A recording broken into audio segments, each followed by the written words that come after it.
I don't know what that was about. All right, here we go.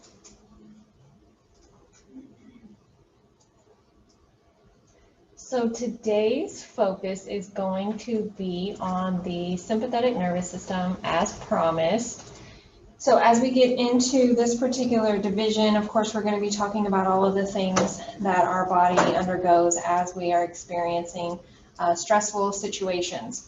So when we're looking at the sympathetic division, this is the same picture that I used previously for the parasympathetic.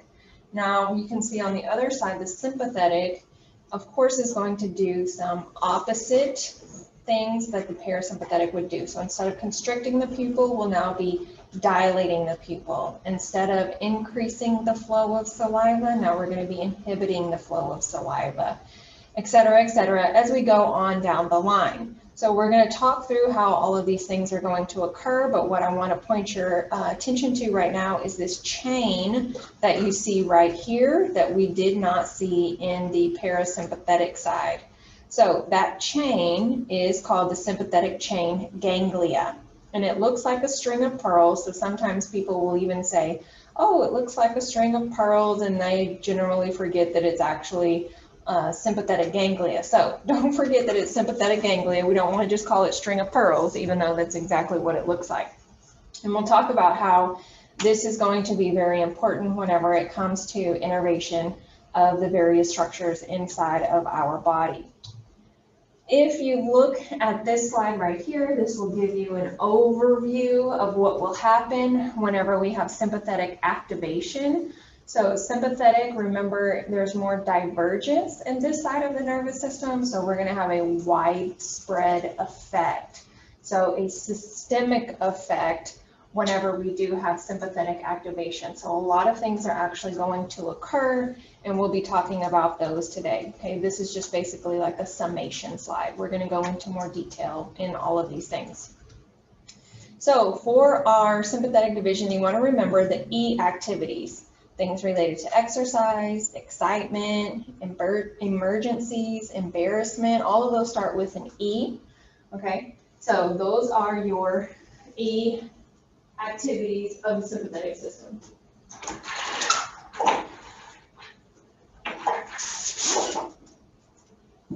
All right, so whenever we are in a stressful situation, there will be a need for increasing mental alertness, because you're going to have to figure out if you're going to stay there and fight or if you're going to run away. And of course, this is going to be different depending upon the situation. So if you're going to stand there and fight, it may be because there is harm that is going to come to your children. Let's say if you're in a bad domestic abuse situation. If you're going to fight back because you're trying to protect them, then the body has to do a number of different things. Or if you're deciding, I cannot actually go against this person's way too big, I have to run away, there's going to be increased mental alertness on either side, whether you're going to fight or you're going to flight. There's going to be increased metabolic rate, so that way you do have the capacity to fight with your fist, your legs, whatever you need to use. Or if you're going to run, you want to have more glucose going to the skeletal muscles, more blood flow going to those skeletal muscles to help you get out of that situation. That's the reason why we will also activate the energy reserves, because you're going to need some sort of energy, namely in regards to like glucose or fatty acids, in order to be able to give your body all that it needs to get out of this situation, whether you're going to flee or whether you're going to fight, okay? So you will increase the respiratory rate, dilate the respiratory passageways, so that way you can breathe efficiently, increase your heart rate and blood pressure, because these things will allow more blood to flow to the necessary parts of your body, and then of course activate the sweat glands.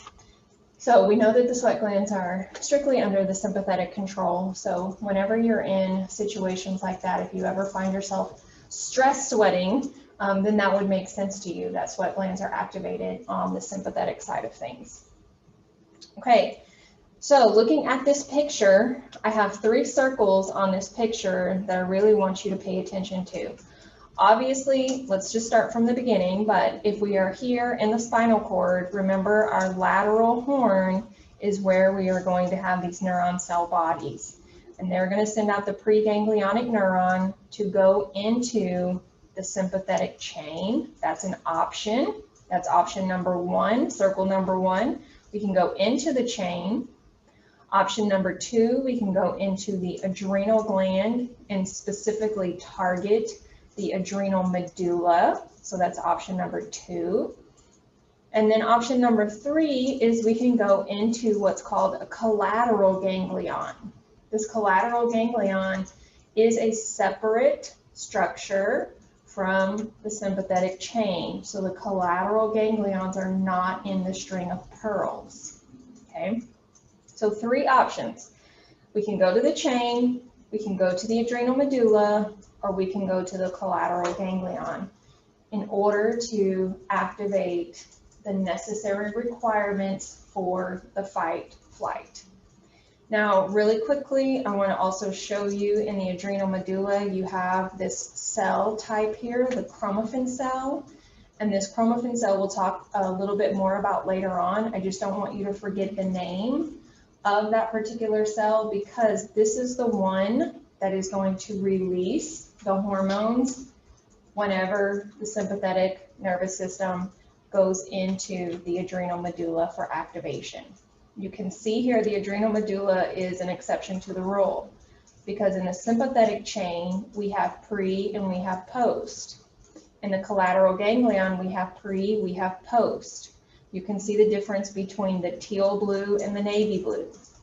However, in the adrenal medulla, what you see is just strictly preganglionic neuron. Okay, there's no post, so what it actually is going to synapse with are going to be these chromaffin cells instead of there being a postganglionic neuron. Okay, remember this is all going to be taking place between T1 and L2.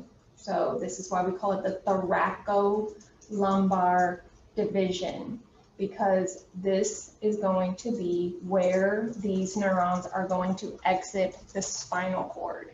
So parasympathetic was craniosacral. Sympathetic is thoracolumbar. Okay. All right, so for our lateral gray horns of spinal segments T1 through L2, again, here's our 3 options. So just looking at it, same information, new way to look at it. If you like this way to look at it better, you can use this way. This adds on the fact that the sympathetic chain ganglia are paired. Okay, so there's one on each side. There's a right side and there's a left side. So you have 2 strings of pearls inside of your body. Whereas the collateral ganglia is unpaired. It's just one that sits in front of, and I'll show you a picture in a minute, it sits in front of the spinal cord or in front of the vertebral column, whereas these sit on the side of the spinal column. Okay, and then the adrenal medulla is of course going to be paired because you have a right adrenal gland and a left adrenal gland. And then this is showing you more specifically where these things are going to be going. So we have the sympathetic chain ganglia. The target organs are going to be the visceral effectors in the thoracic cavity. So what is an important organ in the thoracic cavity? What do you guys think? Lungs and heart, right? So through the chain to the lungs and the heart, or to the head, the body wall, and the limbs. If we're talking collateral ganglia, we're going to go to the visceral effectors and the abdominal pelvic cavity. So now we're going below the diaphragm if we're going to use the collateral ganglia. And then the medulla, the adrenal medulla, is going to have an effect on all the organs and systems throughout the body. So write a little note to yourself that this is one of the reasons why we have sympathetic activation, which causes a systemic effect, because that adrenal medulla is going to release its hormones into the bloodstream. and your blood flows everywhere from head to toe. So this is going to cause a mass effect. Okay? For our chain ganglia, there's an AKA that you want to make sure you know. It's called paravertebral. Paravertebral. Para, remember, that means off to the side. So for our string of pearls, we have one on the right side, one on the left side. Remember, it's paired. And again, it'll control the effectors in the body wall, the thoracic cavity, the head, and the limbs. Whereas the collateral ganglia, the AKA for that is prevertebral, because this is anterior to the vertebral column. It's not on each side, and that's why we only have one, because it just sits in the front, so it's unpaired. And remember, if we're going to use this ganglia, we're going to below the diaphragm, so the abdominal pelvic cavity. So here is a picture for you. If you look at, this is actually two different pictures, so if you look at this picture over here first, it kind of looks like a crazy mess, so let's orient ourselves first. You can see here from T1 to L2, we have the green, which is highlighted for us because this is sympathetic, so we're thoracolumbar division. Here is our sympathetic chain ganglia, our string of pearls. And what you can see here is we have some things that are going to go up towards the head, some that are going to go into the thoracic cavity, and of course some that will go into the abdominal pelvic cavity. So remember, even though in this picture it's only showing it on one side, remember this is a bilateral structure. Okay, you actually have two of these. And then you can see your collateral ganglion sitting right here in the front. And there's three, and we're going to talk about the names of all three of these in a few upcoming slides. But if you look at this picture over here, what you can see is this is your string of pearls coming down the side, and then your collateral ganglion, you can see them prevertebral, not paravertebral. Okay, so these are the collateral ganglia, these unpaired structures that sit in front of the vertebral column. And so I'm a little confused because okay, the ellipse on the left, it looks like the neurons are coming out of the pearls and going in. Talking about how this goes up. You know what? I just got it. You just got it? Yep. It just clicked. Yay! Yay for the clicks. Okay, the collateral ganglia coming out of T6, it's going up into the liver and the stomach though? So below the diaphragm. Below the diaphragm, okay. Yep. Okay. Because all of these organs are abdominal pelvic cavity. Okay. All right. So we're going to talk in greater detail about all of these things. So this is just kind of orienting you so that you know where we're at in regards to where these things are going to be coming from and where they're going. How all of it works gets a little bit confusing if you don't understand the difference between the chain versus the collateral. Okay, so that's why I want you to keep those two separate. So we have the chain, one on each side. We have the collateral just in front. The chain can go to all the way up towards the head, as you can see here. The collateral is for the abdominal pelvic cavity. Okay, it gets more detailed than that, but that's where we're starting. So our preganglionic neurons, again, we already said between T1 and L2. And we know that those cell bodies of the preganglionic neurons are going to sit in the lateral gray horns. Whenever they get ready to come out, they're not coming out of a lateral root, because remember, we only have a ventral root and a dorsal root. So which root are they going to come out of, ventral or dorsal? What do you guys think? Ventral. Ventral, perfect. Because the ventral root is for motor. And so remember, as we're talking about the autonomic nervous system, we're talking about visceral effectors. So this is our motor system for those visceral structures. Remember, the dorsal root is only for sensory. So axons will enter the ventral roots and the ventral ramus. The preganglionic fibers diverge, so there's your word diverge, extensively, and they can synapse on several ganglionic neurons. So that's why we can have this widespread effect, because they do have the ability to diverge and make multiple synapses. Fibers interconnect the sympathetic chain ganglia, making it look like a string of pearls, kind of like you saw.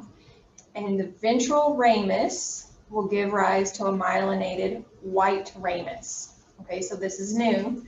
So you want to make sure that you understand that when we say white ramus, we're talking about the thoracolumbar sympathetic system. Okay, so I'll show you a picture here in just a minute, but the reason why this is important is because the white ramus will carry the preganglionic axons to our string of pearls. And you're only going to find the white rami between T1 and L2 because it is associated with this sympathetic chain. Each ganglion innervates a particular body organ or group of organs, and you're going to see that here in just a second. So if we take a look at this, let's orient ourselves. Remember our spinal cord drawing, so we know that these are the gray horns. We know that this is the lateral horn, this is the ventral horn.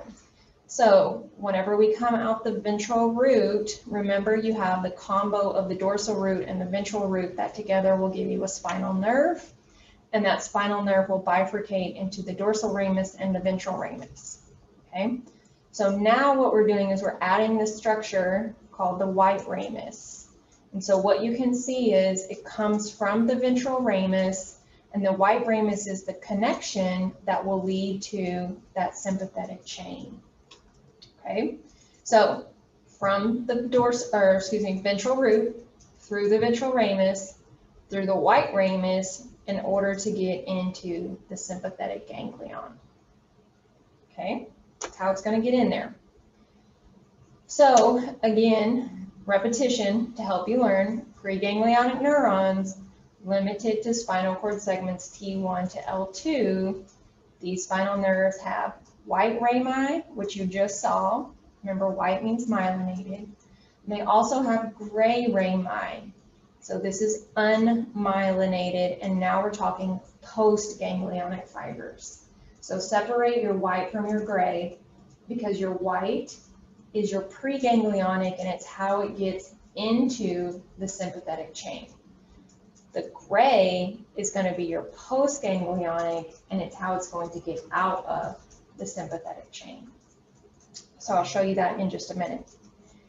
So neurons in the cervical, inferior lumbar, and sacral sympathetic chain ganglia are innervated by the preganglionic fibers that run along the axis of the chain.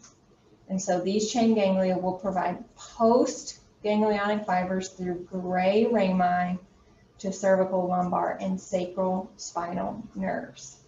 So what this means is this down here, okay? This is the big key.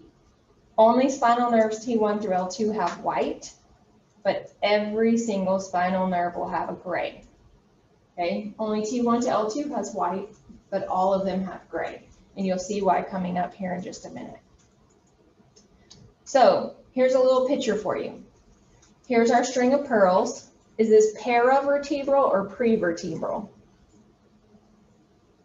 What do you guys think? What'd you say?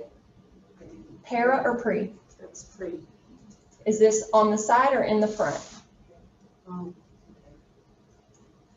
What do you think? On the side? On the side. Yeah. So para. Para is off to the side. Remember parasagittal? If you have a mid-sagittal section, that's right down the middle. If you have a parasagittal, it's off to the side. So this is your paravertebral chain. This is your sympathetic chain. And what I want you to see here is you have your white rami right here. Remember, this is for your pre, and you have your gray right here, which is for your post. So I just put this over here. This is for you to kind of maybe write a little note to yourself. to help you figure out a way to remember the difference between white and gray. So sometimes for some students, the easiest way to remember this is that the white is kind of like the on-ramp to a highway. If you want to get on the highway, then you're going to have to take the on-ramp. You cannot just stay on the access road. So you're going to have to use the white rami in order to get onto the sympathetic chain, just like you would use an on-ramp to get on the highway. And then the gray, if you want to get off the highway, then that's going to be your exit ramp. So if you want to use that, you can use that. If you just want to remember that gray rhymes with away and that gray moves the signal away from the sympathetic chain, then that's fine too. Whatever works for you over here, just make note to yourself what each one of these individual pieces is for. Don't forget the white is pre and the gray is post. Okay? And what does the gray innervate then? You're about to see that. It's coming. Yeah, it's a lot. It's a lot to the sympathetic. So we're just setting it up right now. Okay, so I'm not supposed to understand where the gray is going. Yeah, it's okay. coming. Yeah, don't worry. We got a lot of information. All right, so here we go. Ventral, white, gray, sympathetic trunk. So, Anne's question, where's the gray going? Paths of the gray really depend upon the targets. So anything where we want to control the visceral effectors in the body wall, the head, the neck, or the limbs, they are going to enter into the gray ramus to return to the spinal nerve for distribution to those structures. So that's the key here, is that sometimes the gray will go back to the spinal nerve in order to get to specific parts of the body. If we want to innervate things in the thoracic cavity, like the heart and the lungs, the gray's not going to go back to the spinal nerves. Instead, what it's going to do is it's going to form these bundles that we call sympathetic nerves. So let me show you a picture of that. As you look at this particular picture right here, what you can see is, remember, gray is post, okay? So your red is your pre, and then on this picture, the black is going to be the post. So if we want to go into the thoracic cavity to innervate heart and lungs, the postganglionic fibers are going to create what we call the sympathetic nerves in order to get to the heart and the lungs.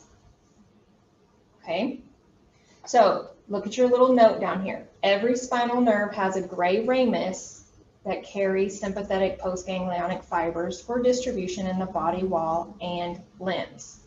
In the head and neck, postganglionic sympathetic fibers leaving the superior cervical sympathetic ganglia, that's up here. Here's your cervical sympathetic ganglia, supply the regions innervated by cranial nerves 3, 7, 9, and 10.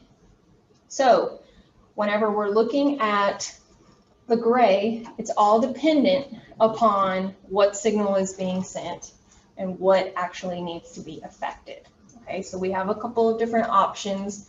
We can either go back into the spinal nerve if need be. If we need to go to the thoracic cavity, we're not going to go back in the spinal nerve. We're actually going to create these sympathetic nerves to go on to innervate the heart and the lungs.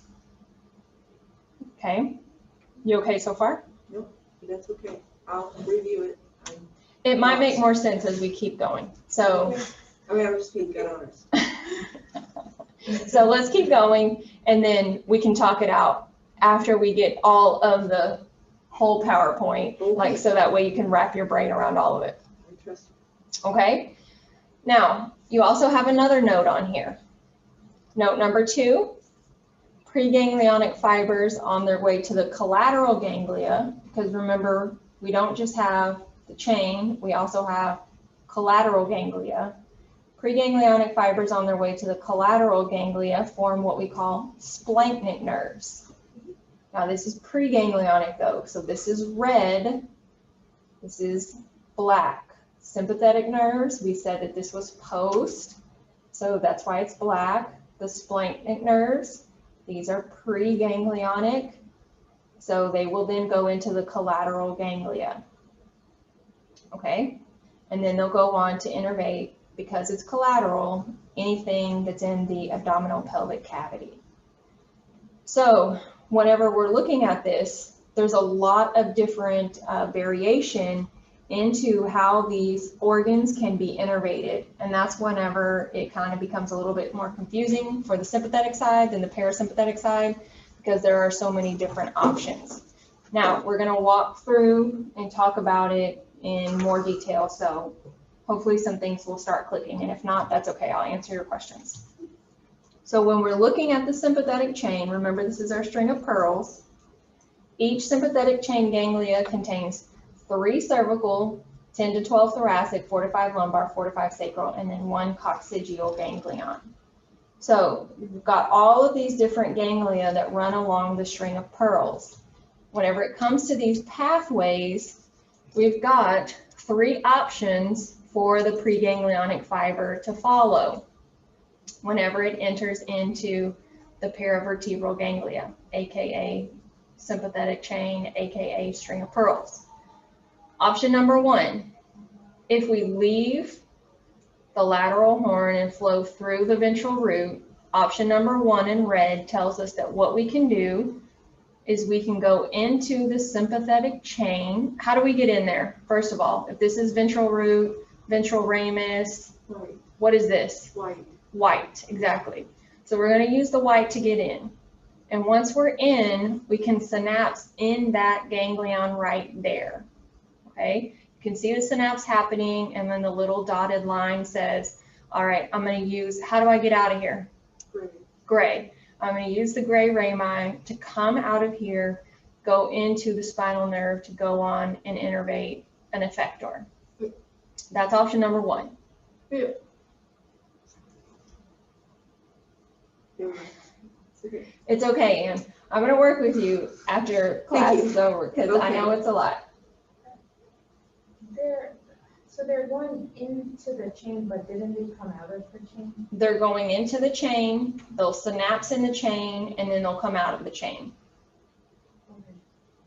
So the pre goes in the chain, Right, yeah. it'll synapse, and the post is going to come out. And it's the post that's going to come out to go on to innervate the effector. Okay, I got it. You got it? I guess I was gonna ask the God question, why are they synapsing? What information are they getting in the chain? Okay, we got to keep going for that. Okay, is that a fair question? Yeah. Okay, so that's coming later? Yeah. Okay. Okay. I can wait till heaven. God, what did you do? I mean, I'm amazed, how did any scientist get here? Uh-oh. And understand this? Right. This is pretty amazing. It is amazing I'm trying to figure out what kind of tests they did to figure all of this to out. figure this out. It's mind-blowing, isn't it? Yes. Yeah, I know. So like that's a whole part of my new problem. I'm jumping ahead and asking the God Yeah. questions, and then I want this. Yeah, that's why we gotta go one step at a time, Okay, because I'll shut it's lots of mind-blowing information. Okay, so that's option number 1, okay? Option number 2, what we can do is leave the lateral horn, still gonna follow the same path. We're gonna go through the ventral root, ventral ramus, white, but look, we're not synapsing. Instead, what we're going to do is we're going to ascend. Now, it's possible for it to ascend, or it's possible for it to descend. Why would it ascend? Because we have stuff in the head, right? We have effectors that are in the superior portion of the body, but all of this is coming from T1 to L2. So it's going to have to ascend to go up, like let's say if we want to go to the eye to dilate the pupil, it's going to have to ascend. It cannot synapse right there. It needs to go up. So that way we can synapse with the correct postganglionic neuron to get to the correct visceral effector. Okay, Mm-hmm. is that fair? Yes. Okay, so that's number 2. So what we did is we ascended, we synapsed, and then again, we came out. How do we come out? Gray, okay, gray. And then we went on to innervate our effector.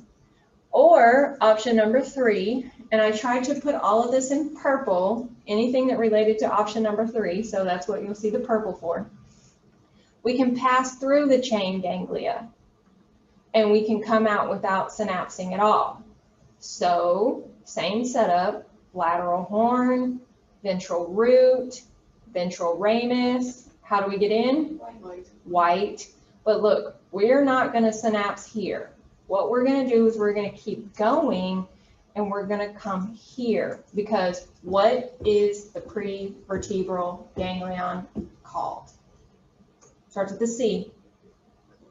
Collateral, exactly. That's where we're trying to go, is we're trying to go to the collateral. What is this right here? Intestines. Remember, if we need to go to the abdominal pelvic cavity, we have to go through the collateral. So we're going to synapse in the collateral, not in the actual chain. You okay? I got it. You do? Yeah, Yay! your pictures are great. Oh, thanks. I work really hard on I this. Okay, so that's how we're going to look at these pathways. We can do number 1, we can do number 2, or we can do number 3, all depending upon where do we need to go to maintain homeostasis for that moment in time. You called the string of pearls is para, and the collateral is pre. Yeah, so Okay. think para, pre. Pre what? Prevertebral. Vertebral. Because here's your vertebral column, like if I were to push my Yes. fingers all the way there. Prevertebral in front of, pre in front of, I'm so glad they didn't call it anterior. right? So pre is just in front of, it just Okay. sits here, para onto the side. Okay? So 1, 2, or 3. So if we're looking at 1, this is basically what I did is separated the pictures out. So it's all the same, okay? You just don't have all 3 options running through the exact same picture. So 1 will still show you the same thing, leaving the lateral horn, ventral root, ventral ramus, through the white, we synapse right here in the chain at that level, get out through the gray, and then go on and innervate an effector, like maybe the skin or the sweat glands, okay? So if we're going to innervate the sweat glands from a sympathetic standpoint, what are the sweat glands going to do? What'd you say? Cool? Release, you say release? Okay, yeah, so we're gonna release. Sorry, I'm like already hard of hearing, and then to try to listen to people behind the mask is so hard for me. So we're gonna release the sweat, right? So the sympathetic activation is gonna cause you to sweat. In the skin, specifically blood vessels in the skin, what we're gonna do is constrict. And the reason why we're gonna do that would be what? What do you think? Why would we constrict blood vessels in the skin under sympathetic stimulation? Send the blood to the most important organs and muscles. Bingo. We want to send the blood to the most important organs. That is primary, right? And the skin is not necessarily that important if we're in an emergency situation. The other thing is, what if we're back in that domestic abuse situation? You don't feel it as much? You're not going to feel as much, exactly. So you're going to have a higher pain tolerance. And then also, if somebody cuts you by having that constriction, you should bleed less. Okay, so if somebody tries to stab you, this is getting pretty gruesome. This is not, this is not what I originally planned to talk about today. I don't know where this is coming from. But that being said, the constriction needs to happen in the skin for multiple reasons. Okay, so that is one of the things that you can think about as you walk through, okay, we're in a sympathetic situation, what's going to be happening. Now, that's emergency.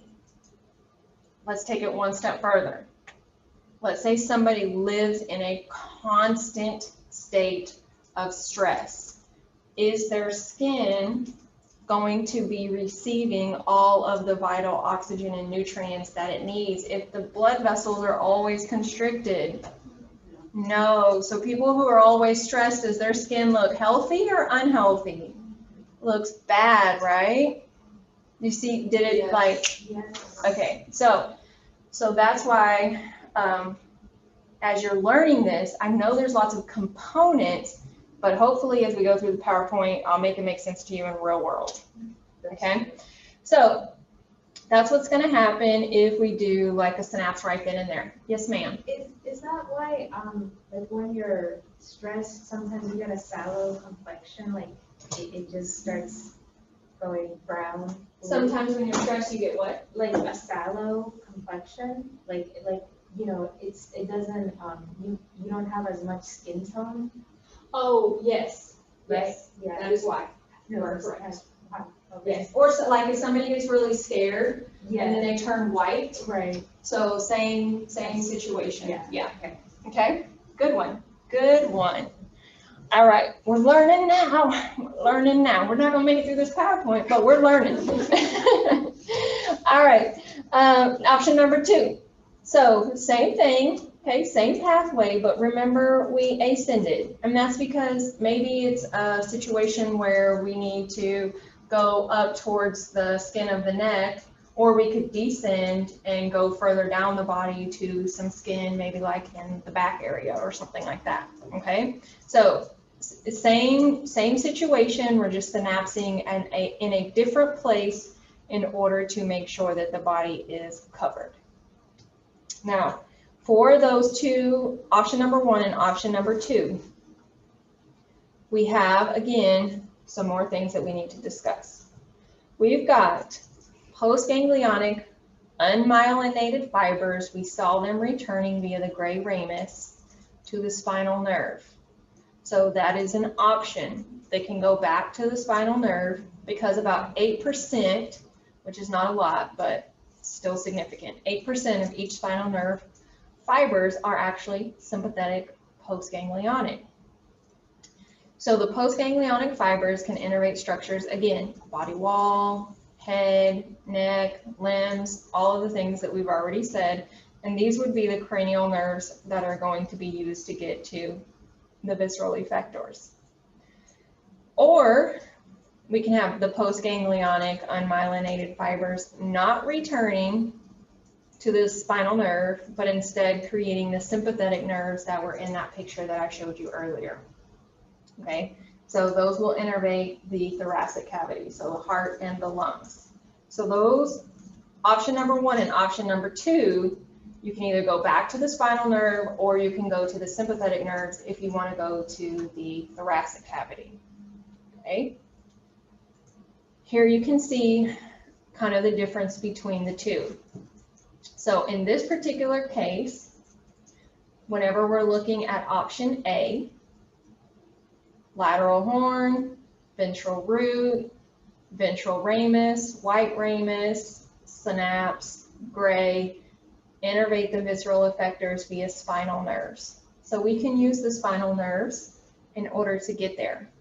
But if we're going to go to the thoracic cavity, we're not going to use these spinal nerves. Okay, so this is more like body wall, head, neck.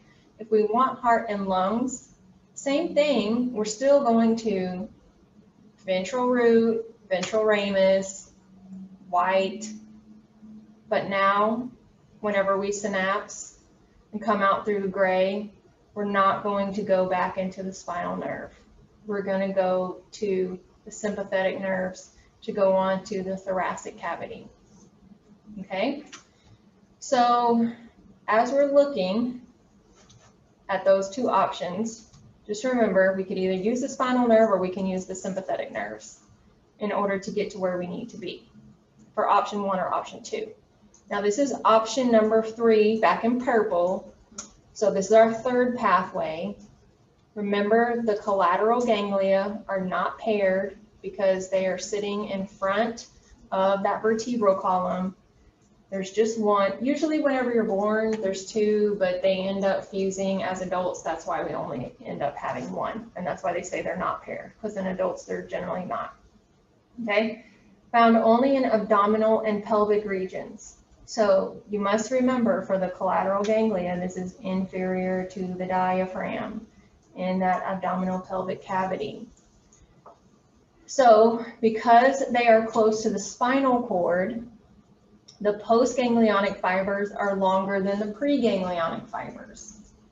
But that makes sense, right? Because if the spinal cord is right there, collateral ganglia is sitting right in the front, you would have short preganglionic fibers and longer postganglionic fibers as you attempt to get into the thoracic or the abdominal pelvic cavity. So remember, they're going to pass through that chain without synapsing, like I showed you in the picture. And here you see that they are going to form the splanchnic nerves. Okay? Do not get splanchnic nerves confused with the sympathetic nerves, because it's two separate things. So let's go back to that picture really quickly. If we look at this picture here, sympathetic nerves, postganglionic to the thoracic cavity. Splanchnic nerves, preganglionic to the collateral ganglion. Okay, so I know that the verbiage can sometimes throw you for a loop, but just don't get those two confused. Go back to that picture on slide 14 if you need to run through it a couple more times in your head to make it all make sense to you. So we've got the splanchnic nerves formed from the preganglionic fibers that are headed to the collateral ganglia.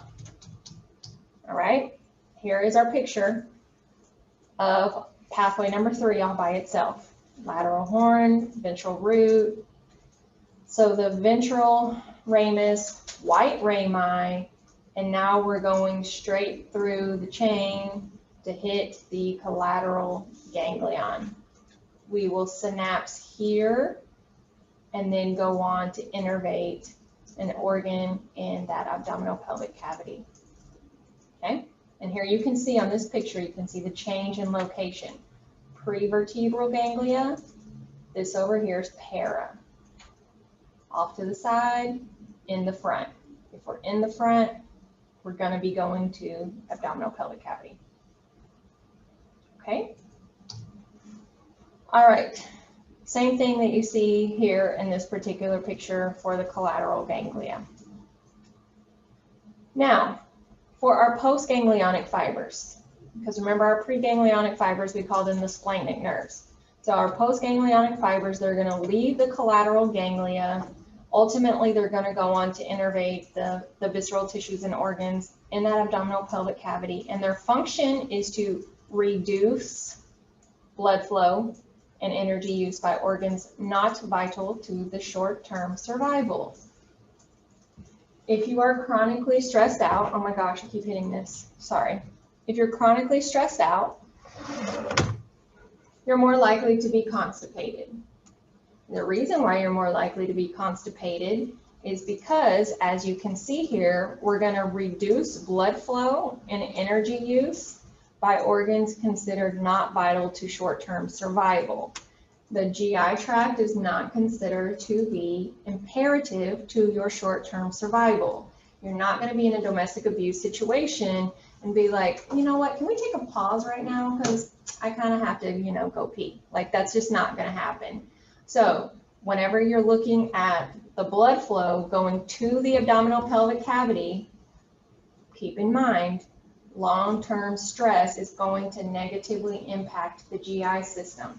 Because you need good oxygen and nutrients flowing to those organs, because they are important, they're just not considered important for short-term survival. So the reduced blood flow and the energy use will be there. They will also release stored energy because, of course, we want to have the glucose or the fatty acids in order to mobilize all of the necessary factors for our skeletal muscles to run or to fight. Okay, so we'll reduce this and then release this to help us in this fight or flight situation. We've got 3 different collateral ganglia. So if we're talking the preganglionic fibers from the inferior thoracic spinal segments, these are going to end at the celiac ganglion, that's number 1, or the superior mesenteric ganglion, that's number 2. If we're talking preganglionic fibers from lumbar segments, it will end at the inferior mesenteric ganglion, that's number 3. So all 3 of those ganglia are named after nearby arteries. So we have the superior mesenteric artery, inferior mesenteric artery, celiac trunk, which is an artery. So as you're looking at this picture, you can see number 1, number 2, and number 3. So celiac, superior mesenteric, and inferior mesenteric are the names of your 3 collateral ganglia. These are the ones that will be helping to innervate all of these structures that you see here. So for your, I think I have a slide for it. Yes. For your celiac, these are the structures that are going to be innervated. Superior mesenteric, you can see here, and then inferior mesenteric, all of these structures will be innervated. So everything is going to be covered from these 3 ganglia. Okay. So we know that we have, let's back up for a second before we walk into the adrenal gland. We have a paravertebral ganglia, right? Is that the string of pearls? Yes or no? Yes. We have a prevertebral ganglia. We can also call that what? Collateral. How many collateral do we have? 3. 3. We have the celiac, superior mesenteric, and inferior mesenteric. If we're talking about sympathetic nerves, where are those nerves going? Sympathetic nerves. Thoracic cavity, right? If we're talking splanchnic nerves, where are those splanchnic nerves going? To the collateral ganglia, okay? Because they're preganglionic fibers that go to the collateral ganglia, okay? What else? For our sympathetic chain ganglia, we've got 3 pathways we can take. We can either innervate, we can either synapse at that level, we can ascend or descend, or we can bypass the chain in order to go into the collateral. And it all depends upon where ultimately we need to go in the body to maintain homeostasis, okay? So now that we're getting into the adrenal medulla, now we have another way to make changes for our fight or flight system. Whenever we're looking at the medulla, we have preganglionic fibers that will pass directly to the center of the gland. That's what the medulla is, the center of the gland, without synapsing. When stimulated, they will release neurotransmitters into the bloodstream, and that's the key there. So again, circle that, highlight that, something that, because this is what causes the longer lasting effects whenever you stimulate the adrenal medulla, is because the neurotransmitters are acting like hormones in the bloodstream at this point. So again, functioning as hormones to affect the target cells throughout the body, leading to the systemic effects. So system-wide, it doesn't just affect the adrenal gland, it's going to affect everything, because those hormones are going to travel through the bloodstream. So if you look at this picture, what you can see here is same place that we start. We always start in the lateral horn, we always come through the ventral root, right? And we always take the white in order to get into the chain. But we're not going to synapse in the chain, and we're not going to look for a collateral ganglia. That's not what we're doing. We're going straight to the adrenal medulla. These cells here are going to be the ones that will release the epi and the norepi. And when the epi and the norepi is released, it goes into the bloodstream. which is what gives us our system-wide effects. So the adrenal medulla cells, does anybody then remember the name of those cells that starts with a C? I told you at the very beginning. Did you say chromaffin? Yeah. Yes, perfect. So that's your fill in the blank right there. It's the chromaffin cells that are going to be stimulated to release the epi and the norepi into the bloodstream. Chromaffin cells starts with a C. And I put this up here because I want you to understand how important vitamin C is to the adrenal gland. So the adrenal gland is going to utilize more vitamin C than any other body part. Okay, it's going to need massive amounts of vitamin C. So whenever you are stressed, are you more or less likely to get sick? More, right? So we know that vitamin C will also help our immune system as well. So your adrenal gland needs it, your immune system needs it, and please make note that this says vitamin C. This does not say ascorbic acid. The two are not the same. So when you're thinking of vitamin C, it's a complex. Well, all vitamins are complexes, but ascorbic acid is just one small piece of the vitamin C complex. So for example, let's just do easy numbers here. Let's say there's 200 different components that make up vitamin C. Ascorbic acid is one. If you were to go to the store and buy a 200-piece puzzle and you only got one piece inside of your puzzle box, are you going to be able to put the puzzle together? No, you're missing 199 pieces. So a lot of people take ascorbic acid thinking that they're taking vitamin C, but you're not. You're just taking ascorbic acid. And they do say that ascorbic acid is very potent and it's one of the primary pieces that gives vitamin C its function. But you don't want to lose all of the other components as well, because that's what is so great about healthy foods is they have synergy. So when all those components work together, you're going to get more benefits than if you were to just take one separate. So that's why if you're going to take vitamin C supplements, do it from a whole food standpoint, not just an ascorbic acid, one single portion standpoint.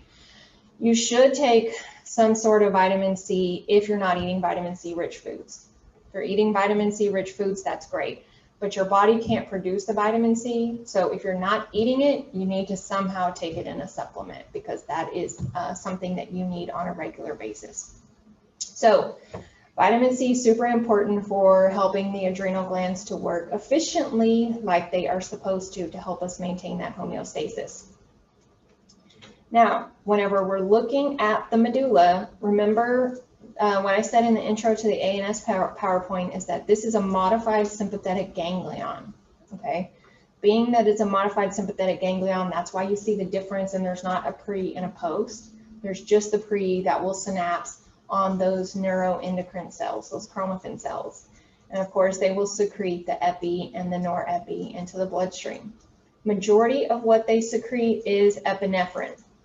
So 75 to 80% of that output is going to be epinephrine, and then the rest will be norepinephrine, also known as adrenaline and noradrenaline. Whichever words you want to use are fine. So both epi and norepi are considered catecholamines. These are hormones that prepare the body for stress. Now, dopamine is also a catecholamine, and it is actually the precursor to epi and norepi. So you actually have to have dopamine in order to make the changes, the cellular changes through biochemistry in order to get your epi and your norepi. So 45% of your dopamine will come from your intestines, and dopamine is suppressed by high sugar, high saturated fat diets. Vitamin C and copper are two nutrients that are required to convert dopamine to norepi, and then norepi will go on to convert to epi. So why is that important? Because in a second, I'm going to talk to you about what it looks like in patients who have low epi and norepi. What are some of the things that they may deal with? And then the question always becomes, well, how do we fix it? Okay, so you have to lead back to, well, where do we start? So you can't just take a supplement for epi and norepi if you have low production of them. You got to remember biochemistry. So all things work together. And dopamine, necessary for there to be certain proteins, certain amino acids inside of your body in order to create that neurotransmitter. So just keep in mind, we have 3 catecholamines: dopamine, epi, norepi. Dopamine is going to start this whole thing off, okay? We can't get our norepi and our epi unless we have the dopamine. And we do need vitamin C and copper in order to help these conversions happen.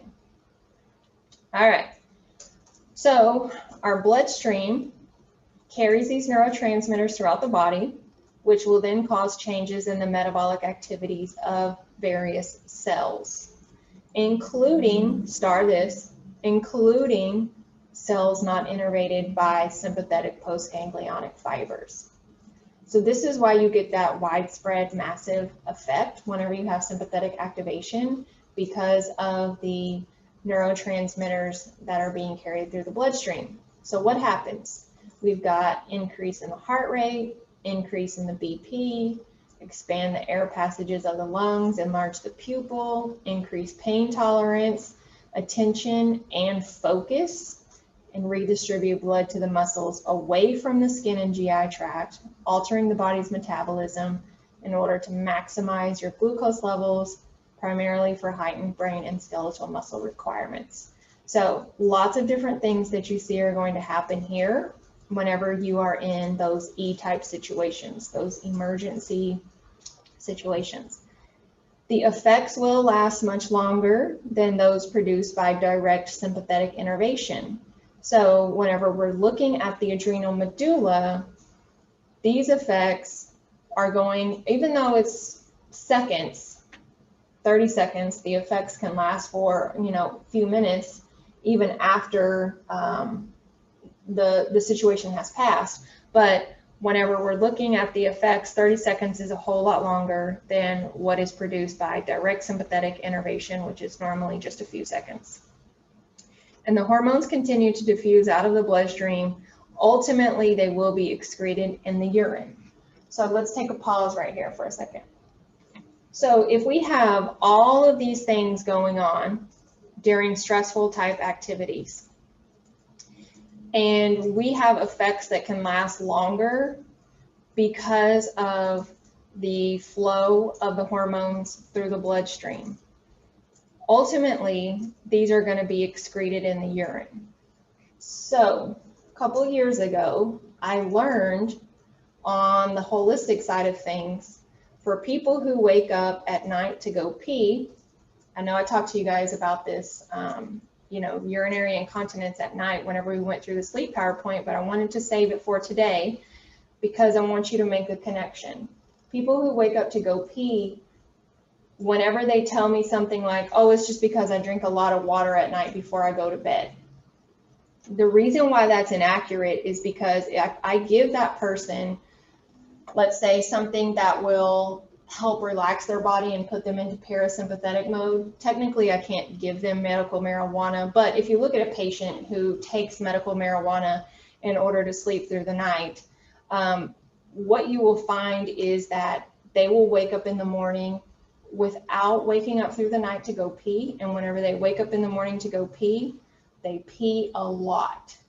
So what that means is you have transitional tissue in your urinary bladder. You guys learned that at the beginning of the semester. You have that transitional tissue that will expand and will accommodate greater amounts of urine in the body. But because these hormones are going to be excreted in the urine, whenever you're in high stress situations, it is possible for you to be waking up throughout the night so that your body can void out these stress-related hormones. So if you take something that puts you in the parasympathetic state and you're able to sleep through the night, and then you see the difference in your urinary output in the morning, it's very impressive to see what the body can actually accommodate. So to say, oh, it's just because I drink a lot of water at night, not the case. Most of the time, that's not the case, okay? So yes, drink your water throughout the day, the whole day. If you feel like you need to stay away from it at night, Obviously in Texas, we don't have access to medical marijuana, but I have people that I talk to in different states who do have access to it. And that is something that has helped them to sleep through the night. They do not wake up to pee throughout the night, okay? Because their body is not in that stress state anymore. So it's calming and relaxing to the system. So fun little tidbit for you. All right, so when we're talking epinephrine, since these hormones are going to make all of these changes, what exactly is epinephrine? You can go to this website right here if you want more information. So I'm just going to point out a few things. If we're talking about anaphylactic shock, this is when the heart is unable to pump enough blood to the body due to an allergic reaction. So there's weakening of the heart muscle, shrinking of the veins. If we inject epi into the bloodstream, then it will cause an increase of blood flow throughout the body.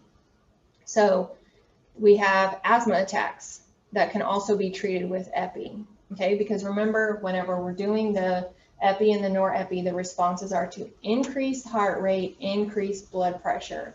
So if somebody has falling heart rate and falling blood pressure, then epinephrine can force that to come back up. But if you have a person who is prone to asthma attacks, they have the lung passages that are more susceptible to inflammation and swelling, which of course is going to make the asthma attacks worse as those bronchial passages are swelling up and less air can get through. So that will cause constriction of those muscles. The inflammation will cause an increase in the mucus, and that is then what leads to the things like shortness of breath, the coughing, the wheezing, etc. Whenever you give that person an inhaler, there's an immediate effect because the epinephrine is there to help open your respiratory passages. If you have to run away from a person who is trying to hurt you, you need to be able to breathe efficiently. So your respiratory passages are going to be open under the influence of epinephrine. Obviously, these are temporary fixes, right? So they don't last for forever. They last for a period of time, but they don't last for forever. Now, if we get into the emotional side of things, fear and anger can also cause epinephrine to be released into the bloodstream. And you'll get that same increase in heart rate, blood pressure, etc. This is also going to affect the amygdala and the limbic system. So whenever a person is in a situation where they feel the fear, the limbic system, remember, also has the hippocampus involved with that, which will help you with your memory formation. So you know, well, let me not go back into that situation again. So the brain gets involved in this as well. You do have epinephrine in small amounts in the body that is essential for maintaining cardiovascular homeostasis because of its ability to divert blood to tissues under stress. And if we're talking about a cardiac arrest where the heart will stop, of course, top priority is to maximize the amount of blood flow through the coronary artery. The coronary artery is the one that actually innervates the heart muscle itself. Epinephrine, if it's injected, it will increase that coronary artery pressure, therefore promoting increased coronary blood flow. However, if you do this repeatedly over and over, like you may see in some of your favorite medical drama shows, they keep pumping epi and they keep pumping epi and they keep pumping epi. What you have to realize is that this can come at a cost. So brain and heart damage, the very thing that you're trying to fix, blood flow to the heart, blood flow to the brain, can actually be damaged because of the side effects of epi. So I'm going to show you this study. One of the reasons why it's important to stay current in medical literature is because things change. And as we start to learn more and we start to understand things with a greater complexity, then we start to realize, well, we may have made a mistake, okay? It happens all the time. So yes, science can be wrong, and you have to go in and you have to figure out how to fix what we've done wrong. So this is the article, this is the website. If you want to go and read the entire thing, this is just the first 2 paragraphs. But I pulled this for you guys because you can see this sentence right here. The use of epi in cardiac arrest has never been supported by rigorous scientific data. So it's interesting how there are some people who will say things like, oh, I'm not going to try that because that's technically not scientifically backed. It hasn't been researched. And yet they don't realize how many things they currently subscribe to or say are permittable that they don't even realize don't have the scientific backing either. We've just done them for so long that everybody just thinks that that's the normal thing to do. So very interesting whenever you get deeper into situations like that. So yes, this study does go on to talk about the difference between people who did get epi, as you can see here, cardiac arrest who were treated with basic life support interventions, CPR and defib only, had identical outcomes to those treated with advanced cardiac life support interventions, basic life support plus the meds. And basically what they realized is there was decreased long-term survival rates and worse neurological outcomes in the people who had the epi. So, interesting study. In my spare time, I like to read things that are just like everybody else is like, what the hell? What do you have on your computer? That's just what I like to do, okay? So that was about epi. What about norepi? So norepi, noradrenaline, of course, this is also another stress hormone. Same type of things, increases heart rate, triggers the release of glucose, increased blood flow to muscles. However, if we have low levels, been shown to play a role in ADHD. So how many people have ADHD these days? Irritability, lethargy. What is lethargy? Sleepy, right? Exhausted, tired, depression, and low blood pressure. There's more you can read about norepi right here, but I wanted to talk about this because low levels of this hormone may play a role in different pathologies. So whenever you're looking at norepi and dopamine, remember we talked about dopamine earlier, these two together will help people pay attention and focus in their daily activities. And if we don't have the proper amount, remember everything in homeostasis, we've got to have the right amount. Don't have too much, but we also don't want to have too little. Low levels of these chemicals can make it harder to focus, causing symptoms of ADHD. Okay, let's go back to what I said earlier. If you have a high sugar, high saturated fat diet, then you're going to interfere with dopamine production. Kids who have ADHD, what do they usually eat all day long? Sugar all day long. So you have to take that person off of those unhealthy foods in order to help them. It doesn't always need to necessarily be a medication. Sometimes it needs to be a lifestyle change, a diet change in order to help that particular child. Depression. Obviously, there's a lot of people who struggle with depression, right? And so people with depression could be prescribed this class of drugs that we call SNRIs. So you may be familiar with the SSRIs, but SNRIs are the serotonin norepinephrine reuptake inhibitors.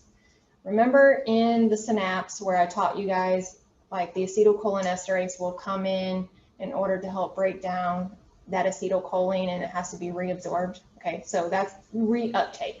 Okay, so now pretend that we have serotonin in the synapse or norepinephrine in the synapse. A reuptake inhibitor means let's let it stay in the synapse a little bit longer.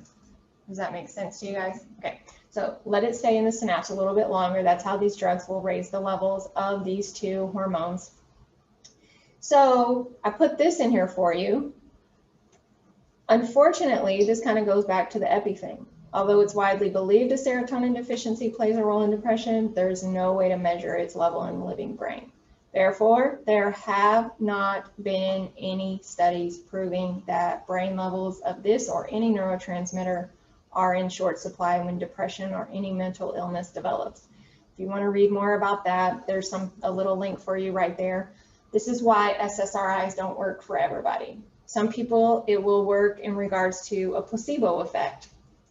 And some people, it may work for a period of time and then it stops working and then they need to switch their depression medication. Some people, it actually makes them worse.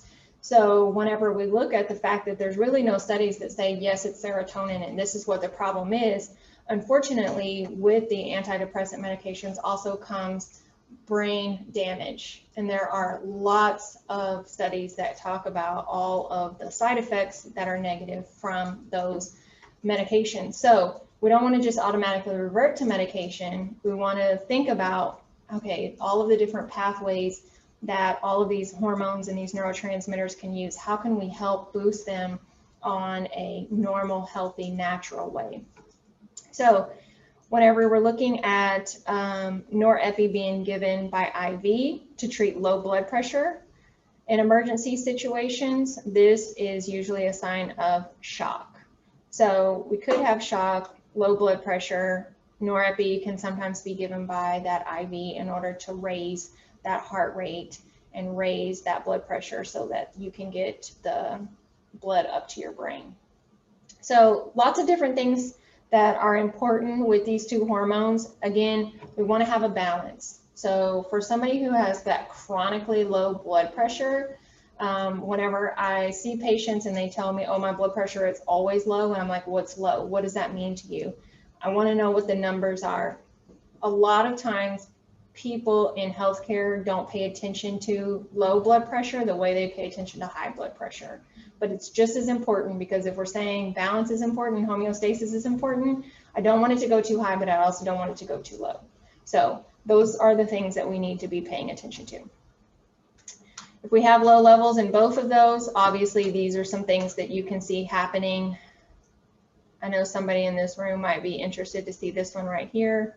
Okay, so that being said, a good overall evaluation of your whole health is always important in order to kind of help you figure out what's going on and what can be done to make those changes. All right. That being said, we have like 3 minutes left, and I told you guys we weren't going to get through this. We're on slide 38, and we have to go all the way to 56. So let's see here.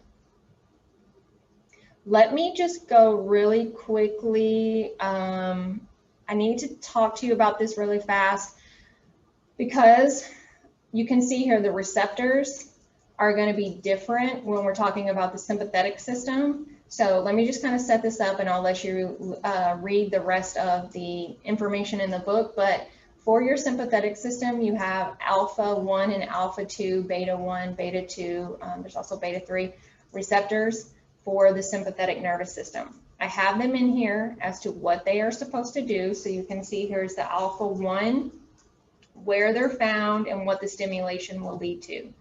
Alpha 2, where they're found, what the stimulation is actually going to lead to. Okay, this goes back to the G protein that we talked about last time. So this is going to be G protein coupled receptors. And again, the effects are all going to be dependent upon which receptor is targeted.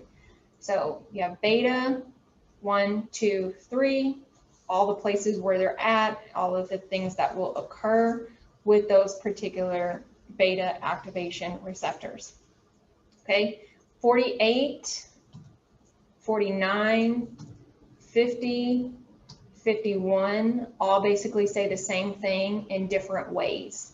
So it really just depends upon which particular picture do you want to use. So I put multiple in there so that way you guys have different ways to read it or look at it. But 48, 49, 50, and 51 all talk about the receptors and then their effects whenever it comes to the sympathetic nervous system.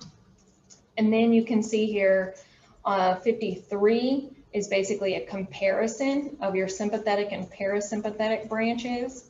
And then for 54, 55, and 56, I put charts in here for you that will talk about the effects whenever you're looking at the different receptor types. So you can see in here beta 2, and you can see this is beta 1. So as you go through alpha 1 and look through these, this is all just to tell you what's going to happen if that receptor is stimulated within that particular system. Okay, so make sure you go through, look at those receptors, and if you have any questions about any of it, of course, just send me an email, let me know, and I will help you out as much as I can. Any questions for today? I know we went through a lot.